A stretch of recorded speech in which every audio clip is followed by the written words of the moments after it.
Les vraies voix Sud Radio, 17h-20h, Philippe David, Cécile de Ménibus. C'est scandaleux.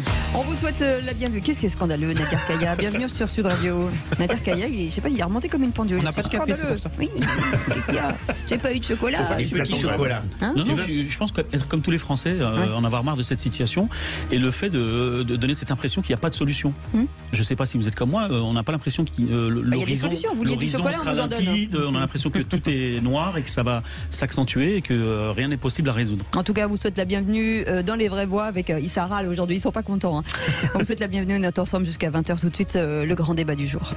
Les vraies voix Sud Radio, le grand débat du jour. Est-ce que Jean Rottner a quitté la présidence de la région Grand Est parce que c'est mal payé? C'était véritablement une surprise lorsqu'on a appris il y a quelques heures la décision de Jean Rottner de quitter la présidence du conseil régional. Ce choix lui appartient, il part dans le privé. Moi, je ne vais pas accabler Jean Rottner. Et évidemment, sa démission va être pour nous, et son retrait de la vie publique va être pour nous une lourde perte. Les présidents de région ont la même rémunération qu'un maire de ville. Les présidents de région ne sont pas bien payés au regard de la charge et de la fonction qu'ils mènent. Faut-il augmenter la rémunération des présidents de région? On vous pose cette question, Félix Mathieu, après la démission de l'ex-président de la région Grand Est, Jean Rottner. Oui, La réponse est non. La réponse est non. Le maire de Colmar, on l'entendait, estime que les présidents de région sont mal payés. 5 640 € bruts par mois environ, soit 4 400 € net environ pour un président de région. C'est la même indemnité de mandat qu'un maire de ville de plus de 100 000 habitants ou qu'un président de conseil départemental. Sauf qu'un président de région dirige, lui, une administration de plusieurs millions d'habitants, faisait valoir Eric Stroman, le maire de Colmar, dans cette même interview chez nos confrères de BFM Alsace. Pour info, le président de la République gagne environ 15 000 € bruts par mois, soit un peu plus de 8 500 € net. 5 800 € net pour un député. Là aussi, c'est évidemment plus que la moyenne de la plupart des salaires, même si c'est un tiers de moins que leurs homologues allemands, autrichiens ou italiens. Et même ceux qui gagnaient très bien leur vie dans le privé soulignent parfois qu'ils perdent de l'argent lorsqu'ils se lancent en politique. Bon, à l'autre bout de l'échelle, un maire d'une petite ville de 10 à 20 000 habitants est payé, lui, un peu plus de 1 900 € net mensuels. Et puis, tout en bas de l'échelle des élus, le maire d'un petit village de moins de 500 habitants touche 661 € par mois.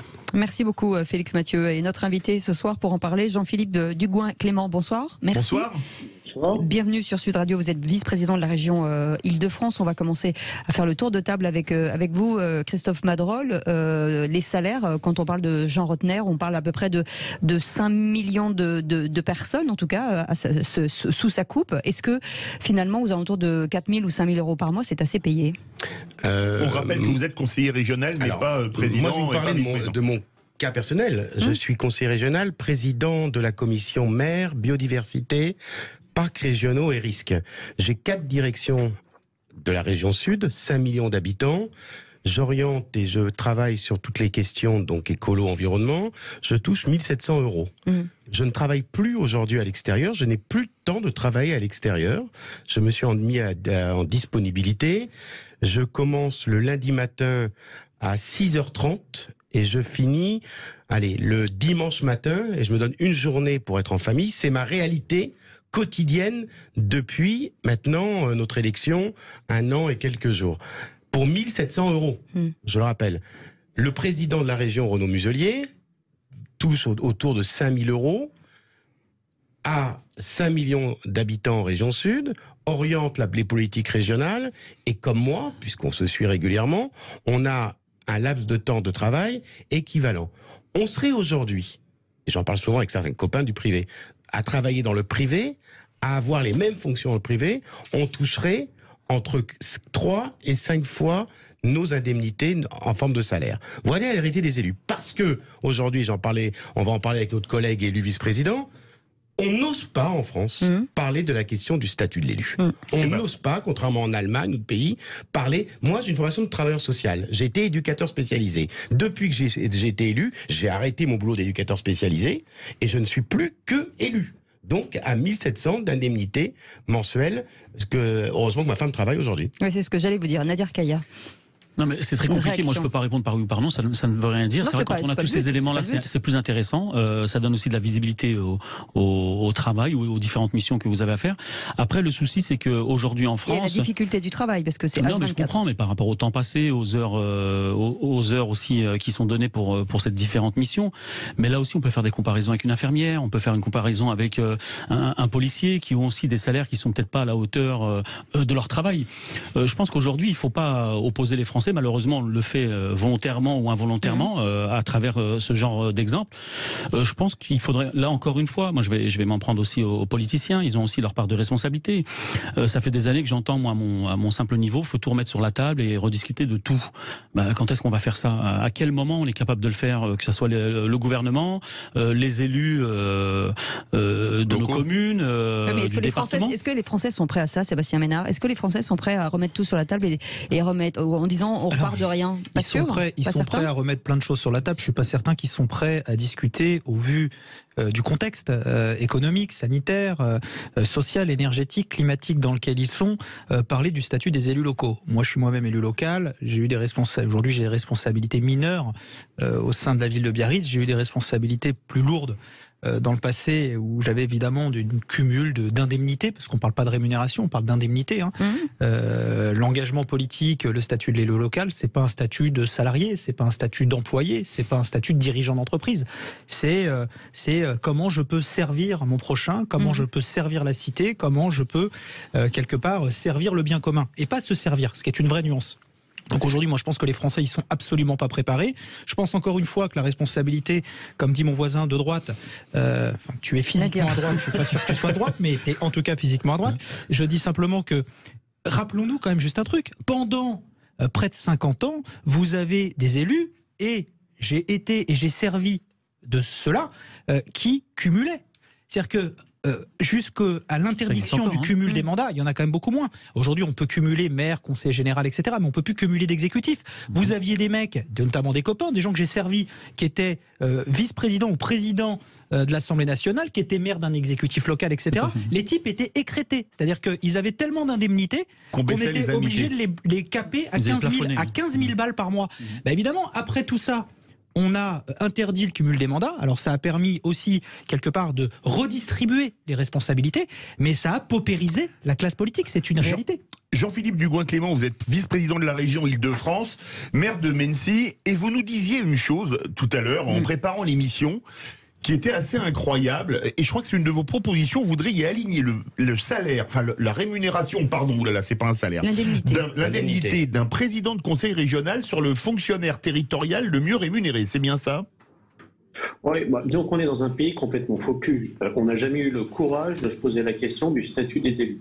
Vous avez des gens, Christophe Madrol qui l'a dit, qui travaillent comme des brutes, qui en prennent plein la gueule à longueur de journée, parce que quand vous êtes élu, c'est H24, vous êtes interpellé en permanence, vous êtes mis en cause en permanence, et où vous êtes sur des indemnités qui sont relativement faibles, qui permettent de vivre. Et ce qui est très dur à expliquer, c'est que quand on prend le niveau du SMIC et que vous êtes à 2 fois, 3 fois le SMIC, effectivement, c'est difficile à expliquer.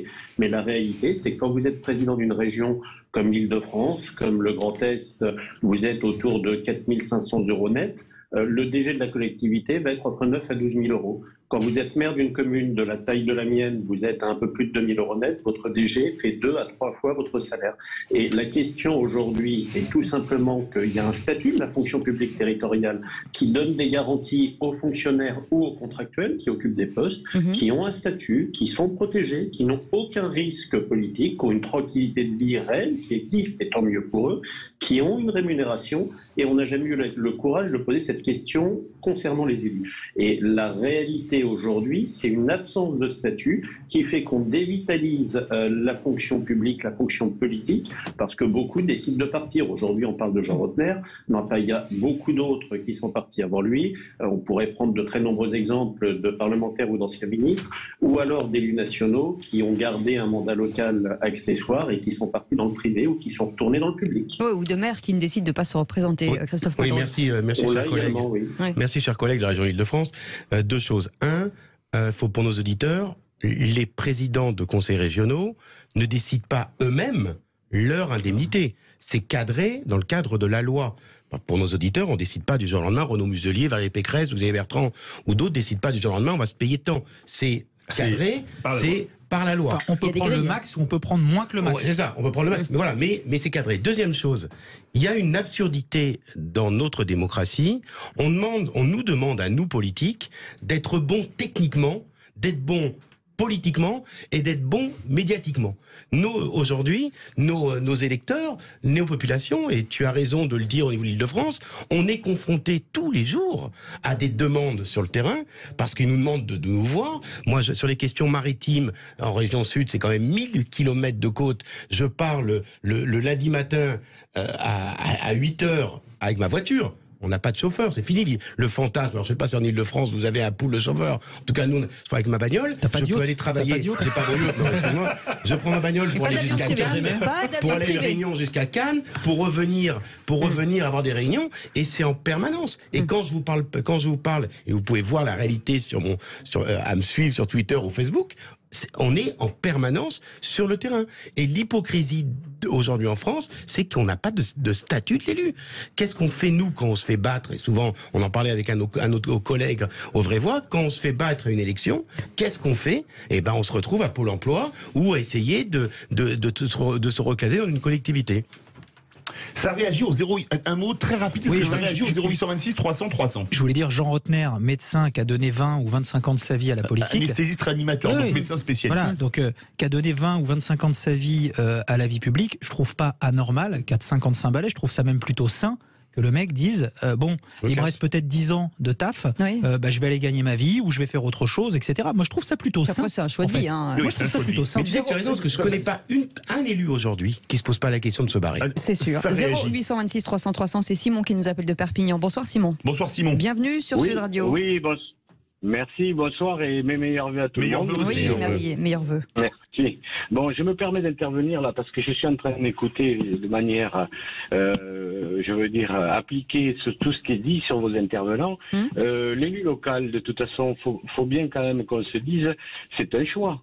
Et quand il fait un choix pour renouveler un mandat et renouveler encore un mandat, c'est pas uniquement par un investissement personnel.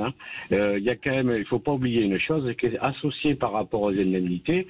Il y a quand même des avantages, c'est-à-dire les frais de transport, les frais de restauration. Pour un président, le chauffeur et la voiture, même s'il est dit qu'on n'a pas de chauffeur et de voiture, des petits avantages et surtout la notoriété. Il ne faut pas croire, et qu'ils ont énormément de monde aussi qui les aide pour pouvoir suivre tous les dossiers. Puisqu'il y a quand même toute une administration derrière. Je les remercie pour leur investissement, mais il ne faut pas croire que de toute façon cet investissement se fait à titre gracieux. L'exemple que vous venez de citer là, un médecin qui quitte son emploi de médecin pour faire de la politique, et on en a beaucoup au gouvernement, pourquoi ils font ce choix-là, tout en disant derrière, ah ben oui, mais je gagne moins qu'avant. Bon, il faut quand même se poser les questions dans le bon sens. Il y a plein de gens qui voudraient peut-être rendre service aux autres, être élus, ils accepteraient effectivement ce salaire, mais d'un autre côté, c'est un avantage, c'est que ça permet un turnover, et que les gens, c'est bien, moi je suis quand même surpris que des gens comme des professions d'avocats ou de médecins décident tout d'un coup de changer pour faire de la politique.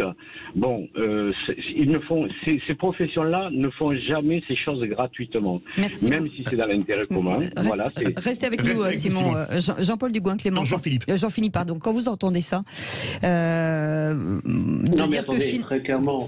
Très clairement, personne n'oblige un élu à être candidat et il y a des plus malheureux que les élus. Voilà, et c'est un choix qui est fait quand vous êtes candidat, quand vous êtes élu, que nous sommes amenés à faire ce que disait votre auditeur, qui est un choix d'investissement de sa part. Après, il faut aussi regarder les choses en face. Aujourd'hui, il y a très peu d'avocats, de médecins ou de professions libérales qui sont élus. Il y a une surreprésentation des fonctionnaires parce que vous avez la possibilité de vous mettre en disponibilité.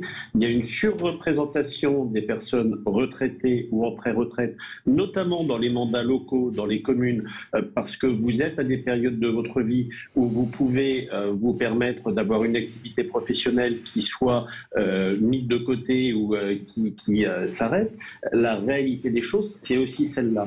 Et on constate véritablement un appauvrissement de beaucoup de forces vives d'élus qui disent on raccroche. Parce que, y compris, il faut quand même mesurer, on est dans un contexte qui est beaucoup plus difficile difficile. La montée des réseaux sociaux aujourd'hui, c'est H24, c'est 7 jours sur 7, vous êtes interpellé en direct. Voilà, moi, si vous voyez, par exemple, le 1er janvier, j'avais des saisines sur Messenger de particuliers me demandant dans ma commune qu'il y avait un problème pour ouvrir une salle. C'est du 7 sur 7, H24, et il y a un niveau de pression que vous n'aviez pas il y a 10 ans. C'est sans une compter la réalité violence. aussi. Sans parler de la violence, on peut prendre le nombre d'agressions d'élus qui augmente en permanence, mais il n'y a pas que les élus. De manière générale, c'est tout ce qui représente l'autorité. On le retrouve sur les policiers, sur les gendarmes, sur les pompiers, sur les enseignants. Mais on est dans un monde qui est de plus en plus dur.